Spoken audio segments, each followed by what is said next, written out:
Grave infortunio a Ormelle, un 54enne scivola e precipita dal tetto di un'abitazione durante dei lavori di manutenzione, è stato trasportato in elicottero al Cafoncello, è in prognosi riservata. Drammatica carambola tra i vigneti di Valdobbiadene di un'auto con a bordo 5 giovanissimi, uno di loro è grave in ospedale. Nella Marca si è rischiata un'altra strage dopo quella di Godega. E nella chiesa di San Pietro di Feletto lo straziante addio a Francesco Favaro, il 17enne è morto uscendo di strada con la moto martedì scorso.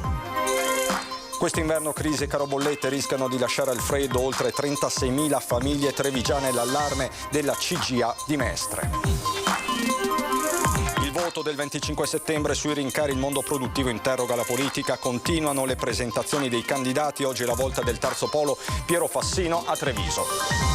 A Conegliano, nell'area dell'ex fornace Tomasi, sorgerà il nuovo parco Prosecco. Il sito in abbandono da oltre 40 anni sarà riqualificato grazie a un accordo di programma pubblico.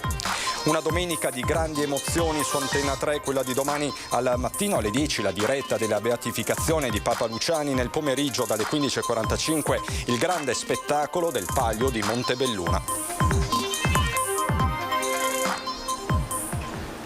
Bentrovati, buonasera telespettatrici, telespettatori di Antenna 3. In primo piano per questa edizione trevigiana dei nostri telegiornali una lunga pagina di cronaca. Cominciamo dalla fine, dal grave incidente che si è registrato nel pomeriggio in un'abitazione di via Rai. Siamo a Ormelle, dove un uomo di 54 anni della zona è caduto dal tetto ed è stato elitrasportato in ospedale a Treviso, dove si trova in prognosi riservata. Portato un gravissimo trauma cranico. Sembra che l'infortunato stesse effettuando dei lavori per il proprietario di casa, un suo conoscente. Il volo sarebbe stato, stando a una prima ricostruzione, di oltre 4 metri. La prognosi, come vi dicevo, è riservata e l'uomo si trova al Cafoncello. Per accertare la dinamica di questo incidente sul posto ci sono anche gli uomini dello Spisal accanto ai carabinieri.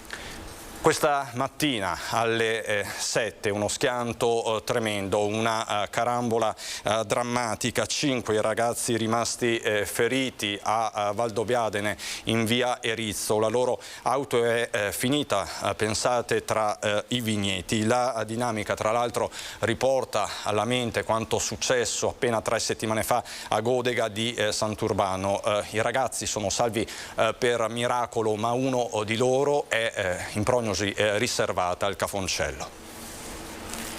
Alle 7:10 si è sentita una gran botta e poi delle capitombole, proprio i botti delle capitombole. Sì. C'era silenzio a quell'ora, macchine non ne passavano, però la macchina era passata velocemente. Una cosa sembra certa: prima di carambolare tra i vigneti questa Fiat Grande Punto andava ad alta velocità, forse stava rientrando anche da un sorpasso appena effettuato. Difficile spiegare altrimenti il volo di quasi 30 metri e la forza con cui si sono piegati i paletti al suo passaggio. 5 giovani a bordo, tutti della zona, tra loro anche una ragazza minorenne di 16 anni. Dopo lo schianto, immediato l'intervento di vigili del fuoco e su M118. Salvi per miracolo sono rimasti feriti. Un 21enne di Pederobbe in particolare si trova in prognosi riservata al Cafoncello, ma non sarebbe in pericolo di vita. In via Erizzo, questa la realtà, si è sfiorata la strage. Inevitabile risalire con la mente al dramma di metà agosto a Godega di Sant'Urbano, con la morte di 4 ragazzi. Probabilmente poteva andare molto peggio per il fatto che non sono state coinvolte altre auto ed altre persone. È successo all'incirca alle 7 di mattina, un orario anomalo. Probabilmente rientravano da una festa, io credo privata, perché non abbiamo locali qui in zona che tengono aperto fino a notte fonda, quindi attendiamo il riscontro. A procedere è la polizia locale di Valdobbiadene, che è anche in attesa di capire se il conducente, nello specifico, fosse alla guida alterato. Per come ho riscontrato la zona dell'incidente, l'alta velocità sicuramente è una componente, poi può esserci la distrazione, la guida in condizioni fisiche non ideali. I controlli, dice il sindaco, ci sono, altra cosa, i comportamenti. L'appello va soprattutto a loro, ai giovani. Evitiamo di metterci alla guida in condizioni non idonee. 7 del mattino, dopo una probabile nottata di festa, probabilmente sarebbe stato più opportuno fermarsi a dormire dove erano.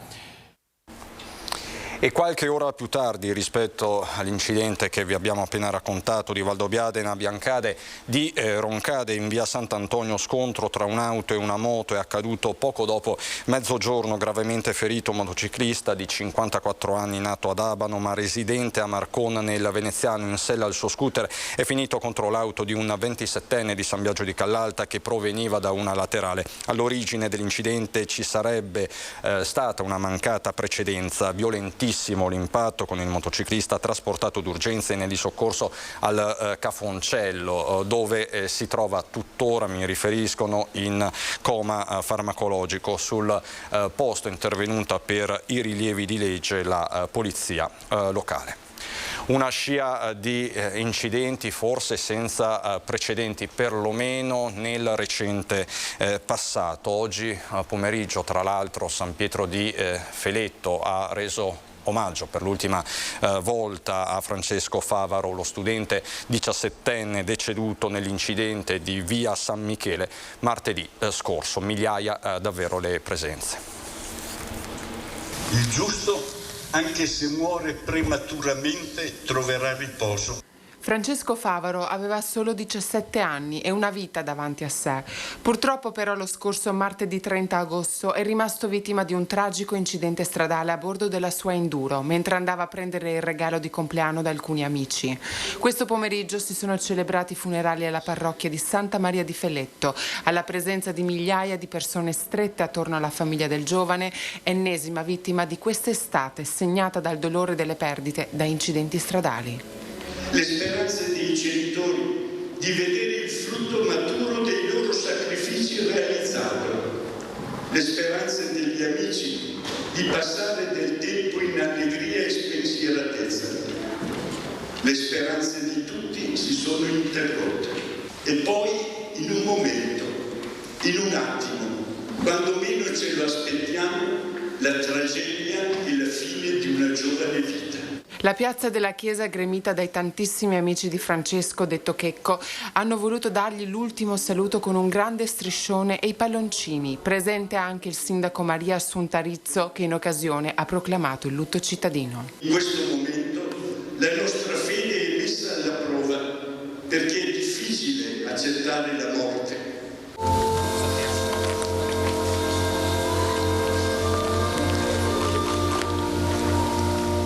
Il triste evento si verifica in un momento particolare in cui molte giovani vite si sono tragicamente concluse sulle strade della provincia solo nel mese di agosto, di fronte alle quali, come anche ribadito da Don Adriano Bazzo, tutti i cittadini e le istituzioni dovrebbero sentirsi seriamente coinvolti per un radicale cambiamento di tendenza.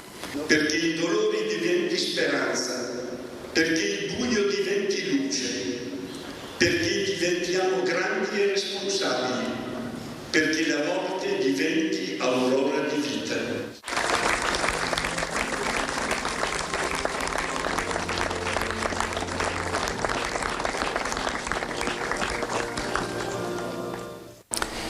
Questo è il racconto della nostra Erinda Chitezza, ma ci sono fortunatamente anche le storie a lieto fine come quella di ieri sera, che ha interessato, visti protagonisti, un giovane papà trevigiano in gita con la figlia in Cadore. L'uomo, 35 anni di fonte, era finito assieme alla bambina di 6 anni sul greto del Boite sotto la chiesa di Valle di Cadore con la bimba caricata sulle spalle nello zaino portabambini, partito dalla diga di Valle dopo aver toccato località Tarlega. Anziché rientrare dal percorso dell'andata, ha infatti preso un'altra direzione verso Perarolo, per poi decidere di scendere per un bosco molto ripido. Quando però si è ritrovato sul torrente, sul Boite, quindi affaticato e ormai prossimo il buio, l'uomo ha chiesto aiuto. 5 soccorritori hanno raggiunto il papà e la bimba da monte per poi allestire una teleferica per permettere l'attraversamento in sicurezza del torrente e risalire con loro verso il ponte di Rualan,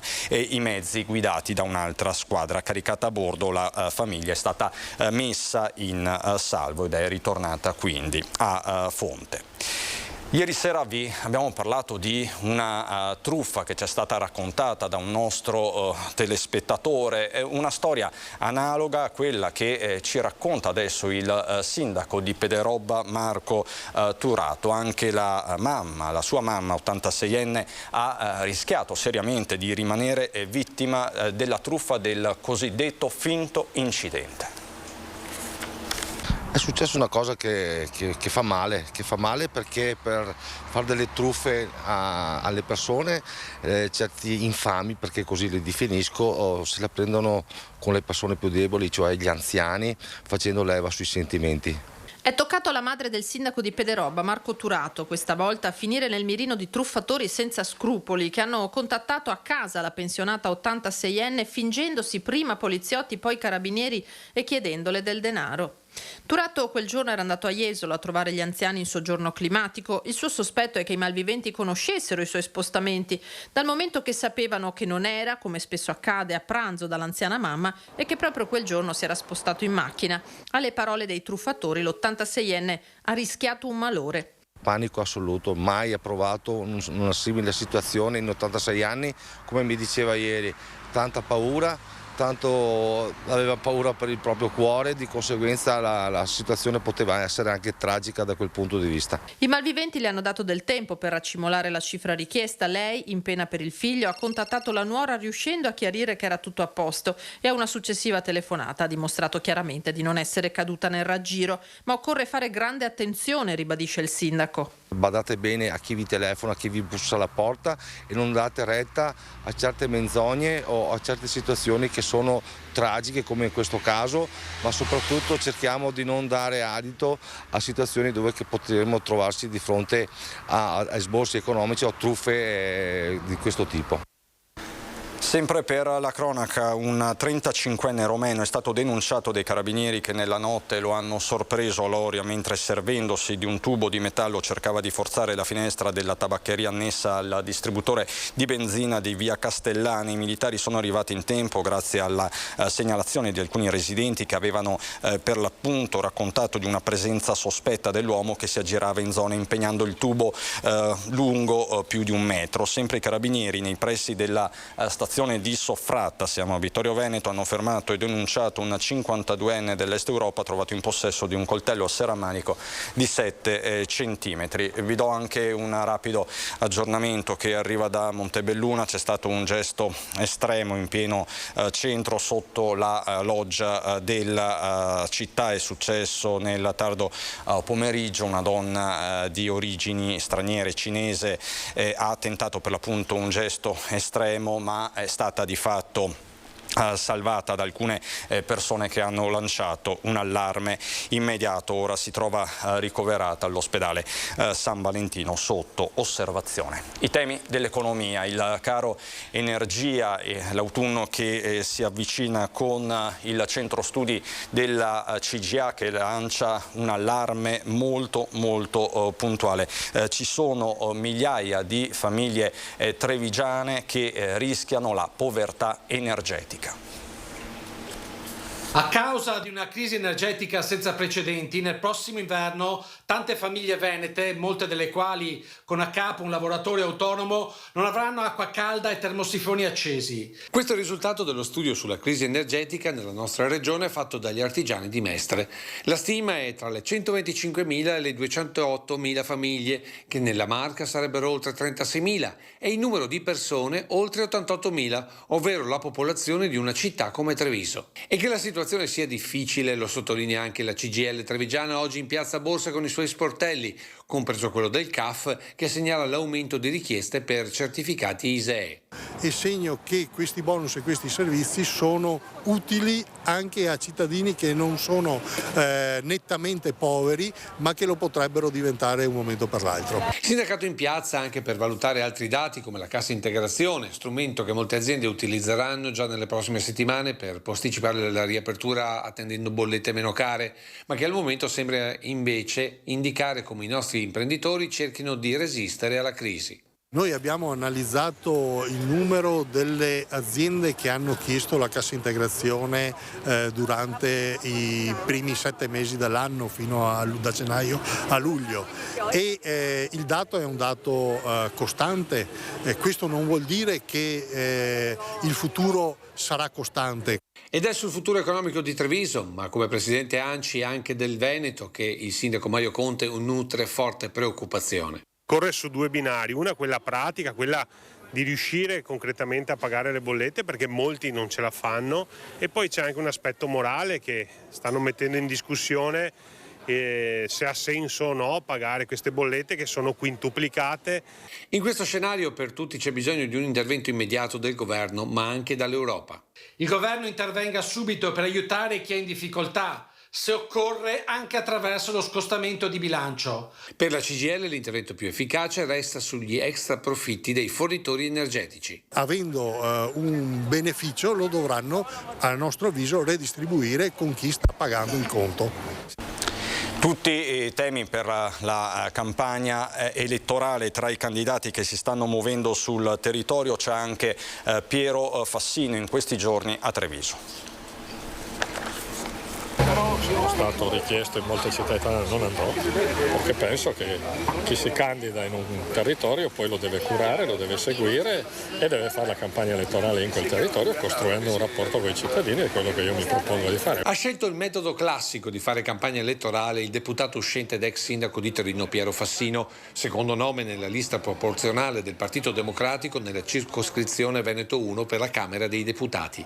Tante le richieste e le proposte che sta già raccogliendo tra i trevigiani, prima tra tutte l'autonomia del Veneto. L'idea che si governa un paese di 60 milioni di abitanti così complicato come l'Italia, con tante differenze, tutto da Roma, è un'idea velleitaria, difatti non funziona.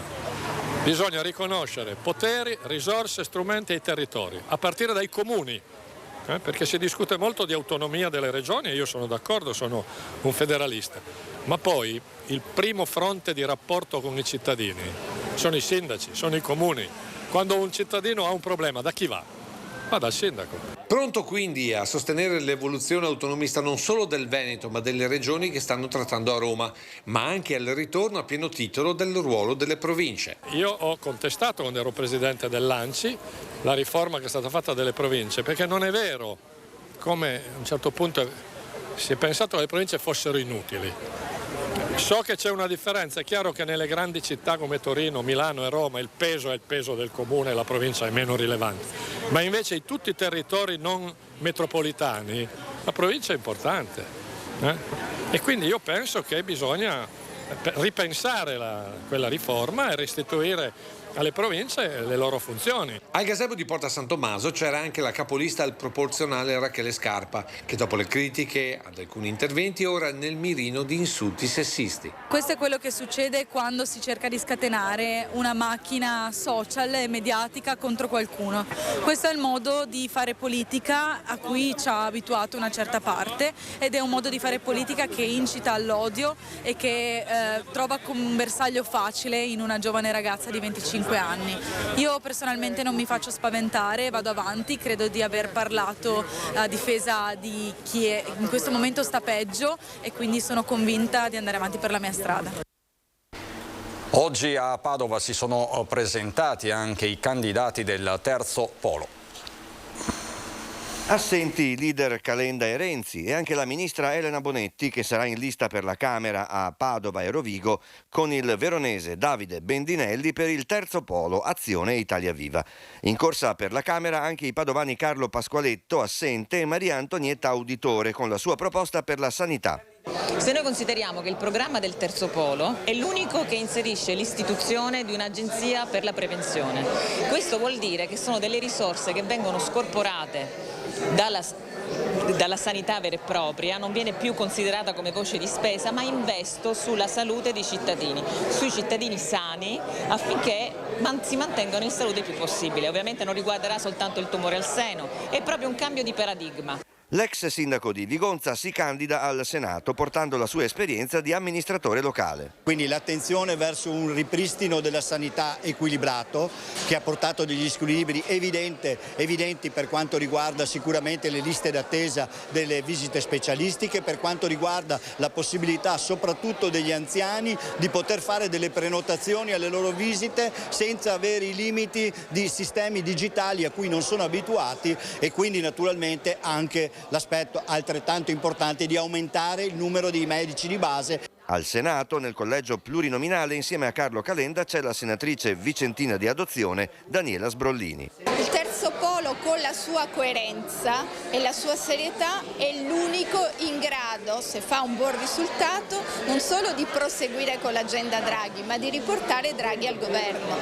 La prima proposta che noi stiamo già portando avanti, intanto quella di dire subito che va messo un tetto europeo per il gas e l'energia. Non può essere diversamente, perché se noi facciamo un tetto nazionale come propongono alcuni partiti, questo inevitabilmente porterebbe gli altri a decidere di non vendere all'Italia l'energia e il gas. Quindi questo è il primo provvedimento, il 6 settembre in aula, e tetto europeo per calmierare i prezzi. Sempre a Padova si sono presentati anche i candidati di Più Europa, con il segretario della Vedova che dice dobbiamo fermare la destra sovranista.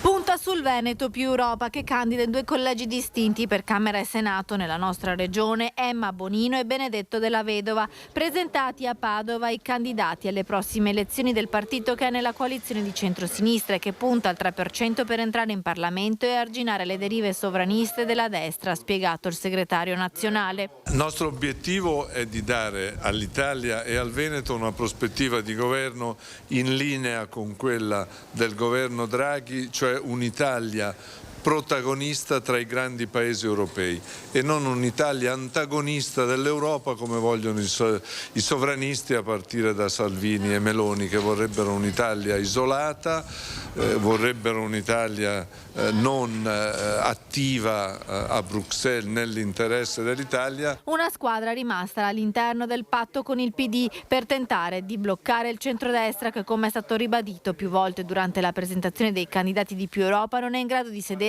ai tavoli di Bruxelles. Più Europa candida anche esponenti del territorio come Giorgio Pasetto, Annalisa Nalin e Alberto Ruggin. Noi vogliamo portare la voce del Veneto, vogliamo portare la voce di un Veneto diverso, un Veneto aperto, un Veneto europeista, un Veneto che non limiti i diritti ma che sia avanti, che vada avanti sul fronte dei diritti, che aiuti le persone a vivere bene le loro diversità, ad essere accolte nella società, un Veneto che porti avanti le libertà nell'economia. Lavoro, il tema del caro energia, ma anche quello dei diritti da tutelare. Siamo a Padova, quindi una città che è sempre stata in prima fila nei diritti ad esempio LGBT, la prima città a registrare le coppie di fatto, un modello di integrazione, una delle città che in Italia accoglie più migranti rispetto ad altre città, quindi un modello diciamo di società aperta. Questo è il modello che noi perseguiamo come Più Europa e vogliamo assolutamente continuare a portarlo avanti anche a livello italiano, a livello internazionale, perché il modello dei diritti, il modello di un'Europa democratica e liberale è quello che va contro ogni tipo di oscurantismo, autocrazia o brutti esempi come noi stiamo vedendo di Orban, Putin e che si aggirano anche spesso nei governi europei. Intanto i partiti sembrano pronti ad una tregua, almeno sul fronte della lotta al caro bolletta, pur tra mille differenze. Una cosa che viene da lontano, noi l'avevamo già sottolineata parecchio tempo fa, che adesso tutti si svegliano improvvisamente e si accorgono di questi caro bollette che ovviamente ha raggiunto prezzi esponenziali e dicano adesso vanno trovate soluzioni, altro che vanno trovate soluzioni da questo punto di vista. Ci fa piacere che siano altre forze politiche partecipanti, ma siamo fuori tempo massimo. Va alla carica il Movimento 5 Stelle, che rivendica anche in Veneto di essere stata la prima forza politica a sollevare il nodo del caro energia e più in generale il tema della transizione ecologica, interpretazione che però Fratelli d'Italia con Elisabetta Gardini contesta. Faccio presente che proprio i 5 Stelle sono i rappresentanti di quel partito che è molto più ampio di quello dei 5 Stelle del no, perché eravate no TAP, no TAV, no drill, tutto no, e e per esempio noi abbiamo un tesoro nostro italiano di gas nell'Adriatico che è stato totalmente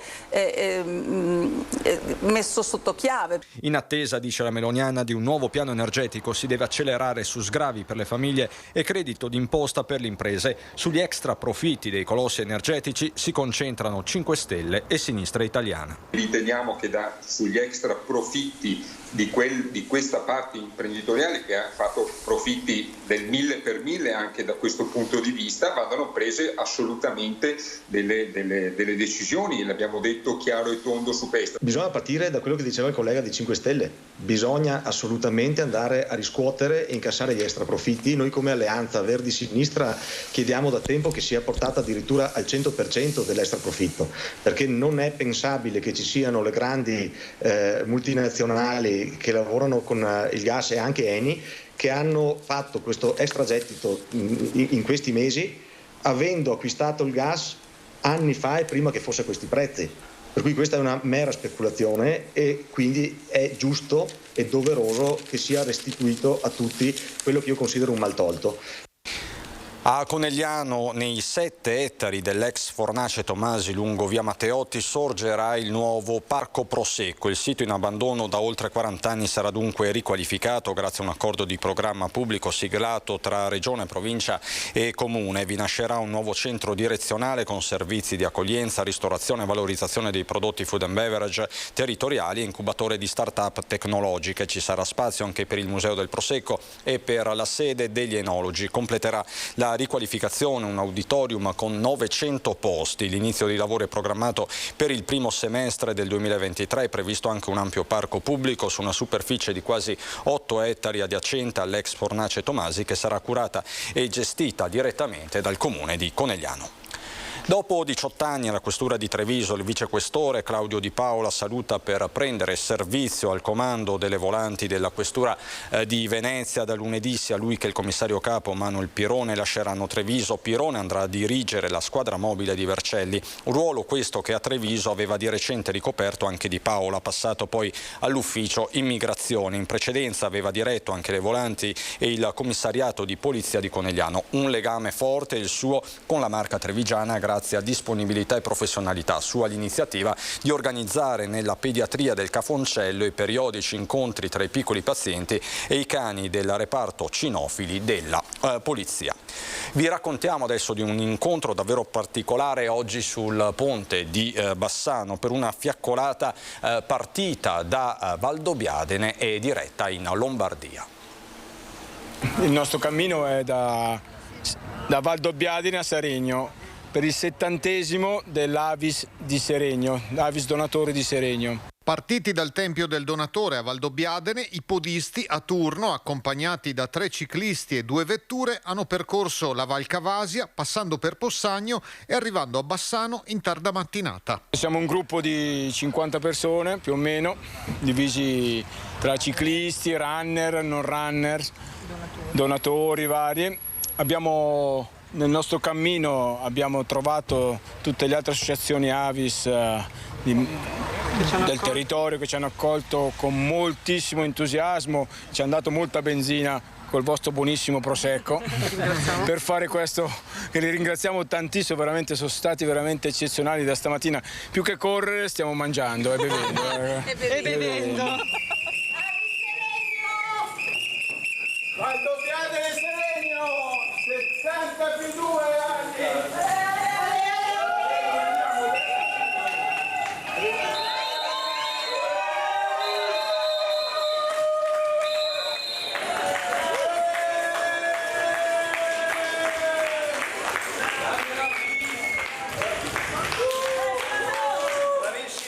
Siamo felicissimi di poter accogliere a Bassano questa fiaccolata indirizzata soprattutto verso la ricerca di continue donazioni che se ne ha sempre di più bisogno, che erano state un po' messe in difficoltà con il Covid che c'è stato, però stanno soprattutto da parte di giovani tornando verso un buon proseguimento, diciamo così, di donazioni. Ecco, soprattutto per raggiungere, oltre all'autosufficienza nostra come eravamo già abituati, poter dare anche il nostro sangue alle regioni o alle province che ne hanno molto più bisogno di noi. E quindi sul ponte di Bassano una fiaccola d'amore. Sul ponte di Bassano, come dice la tradizione, noi ci daremo la mano e la fiaccola dell'amore anche. Grazie.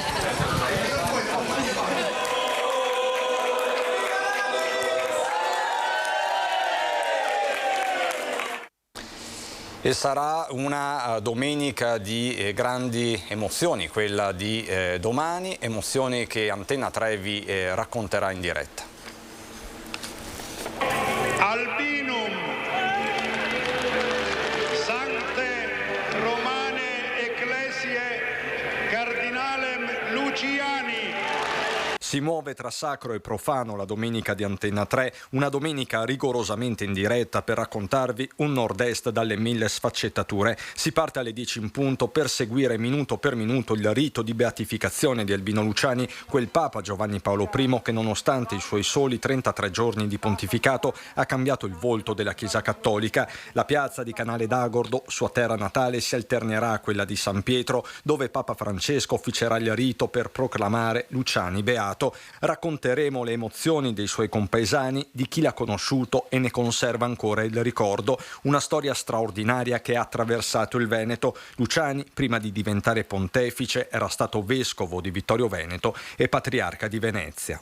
Patris et Filii et Spiritus Sancti. Alle 15.45 si cambia location per vivere altre emozioni. Andremo a Montebelluna a raccontare le gare finali del Palio del Vecchio Mercato, giunto alla sua 32esima edizione. 1000 figuranti, tantissimi gli atleti che a gruppi di 5 dovranno spingere un carro dal peso non inferiore ai 380 kg tra i luoghi simbolo della città. 2000 metri di percorso, buona parte in dislivello. Una gara appassionante, a tratti massacrante. Fede, territorio, storia, sport, voglia di stare insieme. La domenica di Antenna 3 è davvero da non perdere.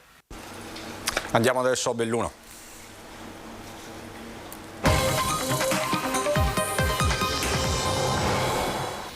A Belluno, dove inevitabilmente è una vigilia colma d'attesa proprio per il rito di beatificazione domani a Roma di Papa Luciani. Tutte emozioni che ci racconta in questo servizio Tiziana Bolognani.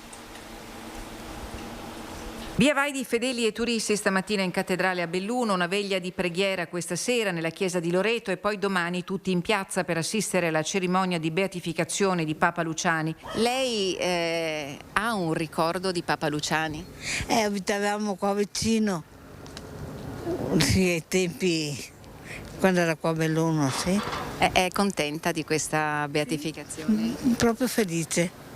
Vigilia di attesa per la giornata storica che si appresta a vivere Canale d'Agordo, città natale del Pontefice, che sarà beatificato durante la solenne celebrazione presieduta da Papa Francesco in piazza San Pietro, che consacrerà alla storia Albino Luciani. È tra le Dolomiti che Luciani maturò la sua vocazione, elaborò la sua idea di chiesa per i poveri, gli ultimi, i deboli. Luciani, ha ricordato ieri durante la conferenza stampa in Vaticano il cardinale Beniamino Stella, all'epoca uno dei sacerdoti della diocesi di Vittorio Veneto, si distinse per la sua semplicità e la sua umiltà. Era un formidabile comunicatore, pur essendo molto colto, era capace di improvvisare omelie in dialetto pur di arrivare ai più semplici. Un Papa che ha parlato davvero al cuore della Chiesa, ha detto il cardinale Stella. A Canale d'Agordo è stato allestito un maxi schermo per consentire a chi non ha potuto raggiungere Roma di vivere le emozioni della cerimonia di beatificazione, alla quale presenzieranno le maggiori autorità religiosi e civili della provincia di Belluno e del Veneto. Ieri sera a Canale era attesa Candela Giarda, la giovane argentina guarita per intercessione di Papa Luciani, ma la donna, all'epoca dei fatti una bambina, non ha potuto raggiungere la terra natale di Giovanni Paolo I perché infortunata. È stata la certificazione di quella guarigione, che non ha avuto spiegazione scientifica, ad essere valutata dalla Congregazione per le Cause dei Santi, che dopo un iter durato 19 anni ha consentito di dichiarare la beatitudine di Papa Luciani. che vi racconteremo per l'appunto domani mattina in diretta a partire dalle 10. Cambiamo decisamente argomento. Causa civile nei confronti dell'ULSS 1 di Belluno per la morte di una 70enne di Arsiè. Diagnosi errata, sentenziato la Corte d'Appello di Venezia, che ha confermato la sentenza di primo grado. L'ULSS Dolomiti dovrà versare alla famiglia di Elio Fauro un risarcimento pari a oltre €500.000. Stiamo parlando di un fatto successo ancora nel 2013, dove purtroppo per un ritardo di diagnosi di un'endocardite infettiva c'è stato il decesso del signor Elio. La morte di Elio Fauro, panettiere di 71 anni di Arsiè, sopraggiunta il 4 marzo 2013, si sarebbe potuta evitare. Una negligenza medica, sentenziato la Corte d'Appello di Venezia, ha causato un ritardo di circa 30 giorni nella formulazione della diagnosi, diventando concausa dell'evento finale. Si è conclusa così la causa civile intentata dai familiari del 71enne, ai quali l'ULSS dovrà versare un risarcimento di oltre €500.000. I fatti, spiega il patrocinatore stragiudiziale Claudio Dal Borgo, risalgono a più di 10 anni fa. Fauro, affetto da una stenosi aortica, coronopatia ostruttiva e calcolosi biliari, viene sottoposto a intervento per la sostituzione della valvola aortica. Le condizioni di salute del 71enne non sono buone. Fauro entra e esce dall'ospedale, viene colpito da una setticemia e da una broncopolmonite bilaterale. Curato con terapia antibiotica, l'anziano sembra migliorare, ma a marzo 2013 la situazione precipita. Dall'ospedale di Feltre, dove è ricoverato, Fauro viene sottoposto a accertamenti che evidenziano il distacco parziale della protesi aortica da ascesso protesico e viene trasferito a Trento per un delicato intervento chirurgico, ma è già troppo tardi. Superato lo strazio, i familiari hanno preteso di sapere cosa accadde al loro congiunto. E volevano capire, tante delle famiglie che si rivolgono a noi si rivolgono proprio perché non sanno cosa è successo. Purtroppo c'è un difetto di comunicazione. Se posso fare una critica costruttiva, io chiedo a tutti gli operatori del sanitario di comunicare, di parlare, di essere trasparenti con le famiglie e anche usare una dose importante di umiltà che servirebbe a far sì che le famiglie si rendano conto di quello che è successo e accantonare anche quella voglia di conoscere e quindi poi anche di eventualmente agire nei confronti delle ASL se vi sono delle responsabilità. Per Fauro, 30 giorni di ritardo nella diagnosi sono risultati fatali. La consulenza appunto del giudice scrive in modo molto chiaro e molto netto che con una diagnosi anticipata o comunque giustificata si sarebbe assolutamente salvato. L'ULSS di Belluno ha preso atto della sentenza della Corte d'Appello di Venezia. Il risarcimento sarà coperto dall'assicurazione. Da Sedico a Belluno, il nuovo centro vaccinale per l'area bellunese nascerà al centro commerciale di Col di Salce grazie a una sinergia tra privati, Comune di Belluno, ULSS e Luxottica, che fino allo scorso giugno ha finanziato allestimenti e operatività della sede di Sedico e che si farà carico degli interventi tecnici dell'allestimento e dell'arredo dei locali. Il centro vaccinale sarà facilmente raggiungibile anche con i mezzi di trasporto pubblico locale. L'intenzione dell'ULSS 1 è quella di ampliare l'offerta di prossimità e favorire l'adesione a tutte le campagne vaccinali, oltre a quella per il Covid anche TBE, anti-influenzale e papilloma virus. È tutto per questa edizione. Io vi ricordo gli appuntamenti di domani qui su Antenna 3 alle 10, i collegamenti con Canale d'Agordo e Roma per il rito della beatificazione di Papa Albino Luciani, poi alle 15:45 del pomeriggio il collegamento con Montebelluna per la 32esima edizione del Palio del Vecchio Mercato, quindi un doppio appuntamento assolutamente da non perdere qui su Antenna 3. Non ho altri aggiornamenti dell'ultima ora da Treviso e Belluno, e quindi tutto. Grazie davvero per l'attenzione, buon sabato sera.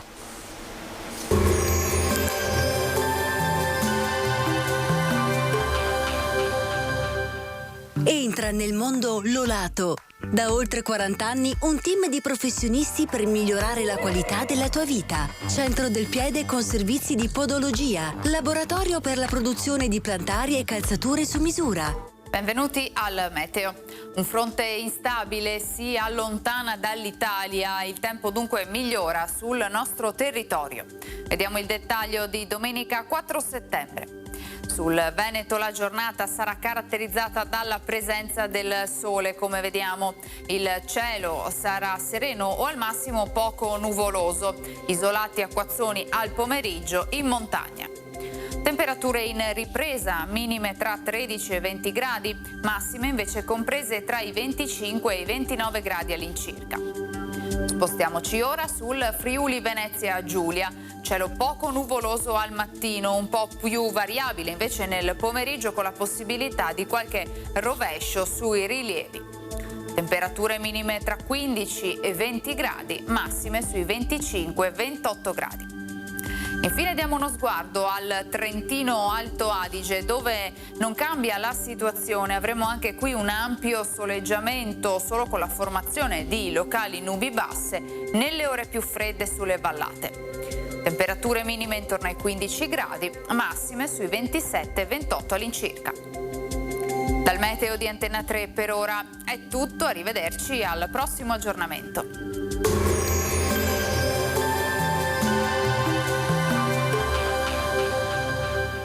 Busti, tutori e protesi di arto personalizzati. Ortopedia e sanitaria Lolato, a Treviso e Montebelluna.